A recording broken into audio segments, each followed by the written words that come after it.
সবাই কেমন আছেন? আশা করি ভালো আছেন। আজকে আমি তৈরি করছি বিট লবণ গুঁড়া বা বোরহানির জন্য গুঁড়া মশলা যেটা ব্যবহার করা হয় সেটা, বা চাট মশলা। একই জিনিস দিয়ে আপনারা 2-3টি উপকরণ বানাতে পারবেন। এর জন্য প্রথমে আমি 20-25টা শুকনো মরিচ হাফ টেলে নিতে হবে। এখানে খুব একটা ভাজা যাবে না, কালারটা লাল লাল থাকবে, শুধু মরিচটা একটু মচমচা হলে ঢেলে এক সাইডে রেখে দিতে হবে। এবার ওই একই তাওয়ায়, এখানে তাওয়ায় কোনো তেল ব্যবহার করা যাবে না, শুকনো তাওয়ায় এখানে আমি 100 গ্রাম ধনার গুঁড়া, আমি এখানে বিট লবণ হাফ কেজি বিট লবণের জন্য মশলাগুলো তৈরি করছি।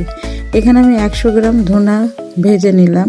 এখানে ধনা মচমচে হয়ে গেলে ভালোভাবে নাড়াচাড়া করে ঢেলে রাখতে হবে এক সাইডে। তারপর ওই একই তাওয়ায় 50 গ্রাম জিরা দিয়ে আবার ওইভাবে টেলে নিতে হবে। 50 গ্রাম জিরা টেলে নেওয়ার পরে এই জিরার ভিতরেই 25 গ্রাম মৌরি বা মিষ্টি জিরা দিয়ে ভালো করে নাড়াচাড়া করে হালকা ভেজে নিতে হবে। ব্যাস, এই কয়েকটা উপকরণ হলে আমাদের চাট মশলাটি তৈরি হয়ে যাবে।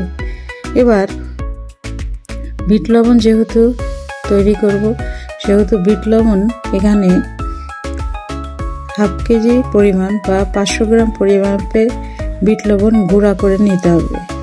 প্রথমে বিট লবণগুলো গুঁড়া করতে হবে, কারণ এটা ব্লেন্ডার দিয়ে যেহেতু পিষা হবে, অতএব এটা ব্লেন্ডার নষ্ট হয়ে যাবে, তাই ভালোভাবে গুঁড়া করে নিতে হবে। একটি শিলনোড়া দিয়ে ভালো করে ভেঙে ছোট ছোট টুকরা করে কড়াইয়ের ভিতর দিয়ে আবার একবার লবণগুলোকে ভেজে নিতে হবে।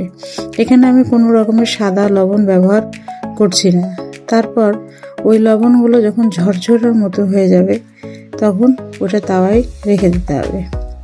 এরপর যত গুঁড়া মশলা, শুকনো মরিচ, ধনা, মৌরি ও জিরা একটি ব্লেন্ডারের ভিতর দিয়ে হাফ ডাস্ট হয়ে যাওয়ার পরে অল্প 2-1 চামচ লবণ দিয়ে আবার গুঁড়া করতে হবে। এতে করে যেগুলো ভাজা মশলা ছিল তা মিহি হয়ে গুঁড়া হয়ে যাবে।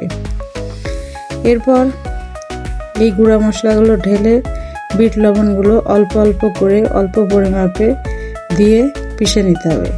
যারা এটা চাট মশলা হিসাবে ব্যবহার করবেন এবং টক পছন্দ করেন, তারা 50 গ্রাম আমচুরের শুকনা পাউডার মিশালে এটার একেবারে চাট মশলার মতন ব্যবহার হবে। আমি যেহেতু এটা বোরহানিতে ব্যবহার করব, এজন্য আমচুর গুঁড়া দিলাম না। আপনারা যদি এটা পেঁয়াজি, বেগুনি বা কোনো ভাজা করে ছিটিয়ে খেতে চান, তাহলে সামান্য 50 গ্রাম আমচুর গুঁড়া দিয়ে এটার সাথে মিশিয়ে নিলেই হয়ে যাবে। আর এই মশলাটা রাখলে বোরহানি বানানোর জন্য অন্য কোনো